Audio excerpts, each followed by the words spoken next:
নিজের কাছে চিন্তা লাগতেছে যে কেন মারা গেছে কেন মারা গেছে কেন মারা গেছে। কারণ হচ্ছে যে প্রচুর গরম পড়তেছে। এই যে দেখুন একটা তো একবার মূর্তির মতো বসে আছে, এটা হচ্ছে ফার্মি মুরগি বাচ্চা। আসসালামু আলাইকুম বন্ধুরা, কেমন আছেন আপনারা? আশা করি সবাই ভালো আছেন। আমার আরেকটা নতুন ব্লগ আপনাদের সবাইকে স্বাগতম। তো চলুন দেখা যাক আজকে ব্লগে কি কি আছে। এইখানে যে সেরেমা পেয়ারটা দেখতে পাইতেছেন, এই পেয়ারটা থেকে একটা মেল হারাই গেছে। এটা কিন্তু অন্য একটা মেল, যেটা আমার কাছে সিঙ্গেল ছিল ওইটা আল্লাহর রহমতে।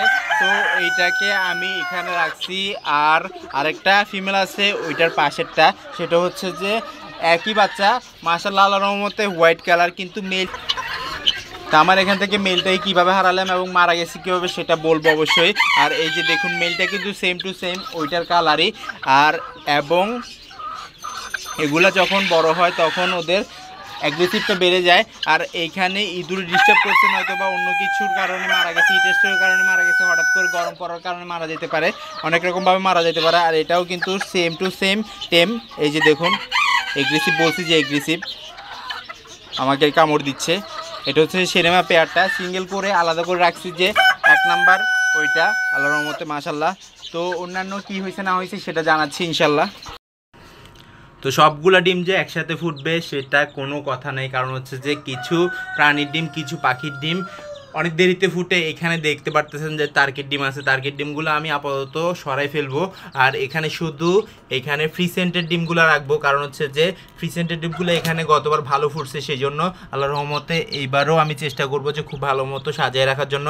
তো এইখানে কিছু মুরগি বাচ্চা ফুটে গেছে, গতকালকে বলছিলাম দেখাবো, তো আজকে দেখে ফেলতেছি। যাক মাশাআল্লাহ, এখানে সেরেমার একটা বাচ্চা ফুটছে, ফাউমি মুরগি বাচ্চা ফুটছে, আর গোল্ডেন স্যাব্রাইট ফুটছে। তো সবগুলো মিক্স ফুটছে, দুই একটা ডিম যে বসাইছি সবগুলাই ফুটছে। ব্রাহ্মা ফুটছে যে 3টা, আর অন্যান্যগুলো হচ্ছে যে ফাউমি, আর এখানে আছে যে সেরেমা। তো এই ডিমগুলো আমি সাজাই ফেলি, সাজানোর পর কিভাবে সাজাইছি কি করে সাজাই সেটাও দেখাই আপনাদেরকে, এবং এটা ঘুরানো এবং দাগ দেওয়া কেন সেটাও বলবো ইনশাল্লাহ। শুধু যে ইনকিউবেটরের মধ্যে ডিম বসাই এবং বাচ্চাটা ফুটে যায় সেটা কিন্তু না, এটাতে অনেক কষ্ট করা লাগে। দেখুন এখানে সাজায় গোছায় রাখছি ডিমগুলা, এগুলো ফুটবে, আর এগুলা এখন ফুটবে না, ইনশাল্লাহ 2-1 দিন পরে ফুটবে। তো এখান থেকে যে বাচ্চাগুলো আছে এটা আবার এখানে নিয়ে ফেলছি, এটা আবার অন্য জায়গায় শিফট করতে হবে। তো কত কাজ কত কষ্ট করার পর, ধৈর্য ধরার পর অনেক কিছু আসে। তো গত ভিডিওতে দেখতে পাইছেন যে আল্লাহর রহমতে ওইখান থেকে অনেকগুলো বাচ্চা বেঁচে গেছে, আরগুলো তো মারা গেছে, আর অনেকটা কষ্ট লাগতেছে। সবাই দোয়া করবেন ইনশাল্লাহ। আর এইখানে টার্গেট ডিম আছে, আর এখানে যে খালি আছে আমি ডিম বসানোর গত যে ভিডিওটা দেখাইছিলাম ওইখান থেকে ডিম কিছু এখানে দিয়ে দিব, তো সেটা দিয়ে ফেলি আগে। আর এখানে দেখুন সবগুলা 0-0 দিয়ে উপরের দিকে উঠে রাখছি, কারণ হচ্ছে যে আমি এগুলা ঘুরানোর সিস্টেমটা দিয়ে দিছি, কারণ হচ্ছে যে কোনটা ঘুরাইছি না ঘুরাইছি সেটা বোঝার জন্য এরকম চিহ্নটা দেওয়া লাগে। আমি লাস্টের দিকে দিই, অনেকে প্রথমের দিকে দেয়। এই যে দেখুন এখানে 2টা ডিম আছে, ক্র্যাক হয়েছে, এই 2টা বের হবে ইনশাল্লাহ আল্লাহর রহমতে। তো এখন এখানে পানি দিয়ে দিব এবং খুব ভালো মতোই ফুটে যাবে ইনশাল্লাহ আল্লাহর রহমতে। দেখুন ব্লু কালার ডিম, তো এখানে টোটাল 50টা আছে আল্লাহর রহমতে। সবাই দোয়া করেন যেন সবগুলো ফুটে। এই হচ্ছে আগে বসানো ডিমগুলা, এখন এখান থেকে সরাই ফেলবো কিছু। গতবারে যে বাচ্চাগুলো মারা গেছে, কেন মারা গেছে সেটা বলি। বাচ্চাগুলো কিন্তু একটু ভিজা ভিজা আছে, সম্পূর্ণ ফুলভাবে দাঁড়াতে পারতেছে না, সেই জন্য আমি ইনকিউবেটরের মধ্যে রাখছিলাম। পরবর্তীতে বাচ্চাগুলা ওই অবস্থায় মারা গেছে, গরমটা ইনকিউবেটরের মধ্যে বেড়ে গেছে সেজন্য মারা গেছে, অন্য কোনো কারণে মারা যায় নাই। তো এখন যদি এইখানে একটু ফুরফুরো হয়ে যায় এবং চামড়াগুলা এবং পশমগুলোর জন্য শুকায় যায়, তারপর আমি তাড়াতাড়ি ইনকিউবেটর থেকে বোর্ডিংয়ে দিয়ে দিব, কারণ হচ্ছে যে প্রচুর গরম পড়তেছে। এই যে দেখুন একটা তো একবার মূর্তির মতো বসে আছে, এটা হচ্ছে ফার্মি মুরগি বাচ্চা, একবারে ভিজা দেখা যাচ্ছে। যাক আলহামদুলিল্লাহ। তো এখানে ছড়াই ছিটাই আছে সবগুলোর জন্য দোয়া করবেন যেন সবগুলো ভালো মতো ফুটে। আর এইটা দেখুন কতটা কিউট, এটা কিন্তু ব্রাহ্মা না, এটা হচ্ছে যে আপনার সেরেমার বাচ্চা, হোয়াইট কালার, সম্পূর্ণ হোয়াইট কালার।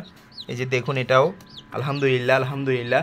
তো সবগুলো ফুটে যাচ্ছে, আর ইনশাল্লাহ আর কয়েকদিনের মধ্যে ফিসেন্টের বাচ্চাগুলো ফুটে যাবে। তো এই যে এই ইনকিউবেটরটাও ভরাট করে ফেলছি আল্লাহর রহমতে। তো এইখান থেকে ডিমগুলা ওইখানে সরাই ফেলছি, এখানে অর্ধেক এখনও বাকি আছে। যেখানে ফ্রি সেন্টের ডিমগুলো বসাইছি ওইখান থেকে আবার ওই জায়গাটাও খালি হয়ে গেলে এখান থেকে কিছু ডিম ওইখানে দিয়ে দিব। তো আমার 4 থেকে 5 দিন কষ্ট করতে হবে, লাড়াচাড়া করতে হবে, উঠাই পরবর্তীতে ঠিক হয়ে যাবে ইনশাল্লাহ। আর এই কষ্টটা সমস্যা নাই, আল্লাহর রহমতে একসাথে যখন বাচ্চাগুলো ফুটবে একসাথে বোর্ডিং করতে পারবো এবং খুব ভালো মতোই বোর্ডিংটা হয়ে যাবে। কারণ হচ্ছে যে কেসটা হচ্ছে বড়, যদি অল্প বাচ্চা দিই এবং বেশি কষ্ট করি তাহলে কোনো কাজ হবে না। সেই জন্য যাক আলহামদুলিল্লাহ এগুলো এখানে থাকুক। প্রথমে এরকম একটা মুরগি বাচ্চা ফুটছিল, ওইটা মারা গেছে। এই যে দেখুন, এটার পিঠের দিক দিয়ে কালো দাগ, মাথার দিক দিয়ে কালো দাগ, আর পুরো বডি হচ্ছে যে হোয়াইট। কতটা কিউট, কতটা সুন্দর মুরগি বাচ্চাটা, আমার কাছে অনেক ভালো লাগে। এটা ডিফারেন্ট কালার পাইট মুরগি বাচ্চা বলি আমি এগুলাকে। যখন ফুটে তখন দেখুন মাশাল্লাহ। সকালবেলা হঠাৎ করে যদি দেখতে পাই যে শখের মুরগিটা মারা গেছে তখন কেমনটা লাগে আল্লাহ ছাড়া কেউ জানে না। দেখুন কতটা সুন্দর করে আমার শেরমার যে পেয়ারটা করছিলাম আমার ঘরের বাচ্চাকে দিয়ে, তো দেখুন এইখান থেকে মেলটা হঠাৎ করে দেখতেছি যে মারা গেছে, সকালের দিকে এসেই দেখতেছি। আর আমি এর আগে অবজার্ভ করছি ও সম্পূর্ণ সুস্থ ছিল, খাবার যখন দিতে যাইতাম ও মারামারি করতো আমার সাথে।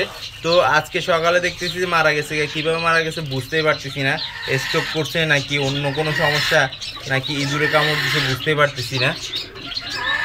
এই যে দেখুন এখানে একবারে কি বলবো, কোনো কথাই বের হচ্ছে না মুখ দিয়ে।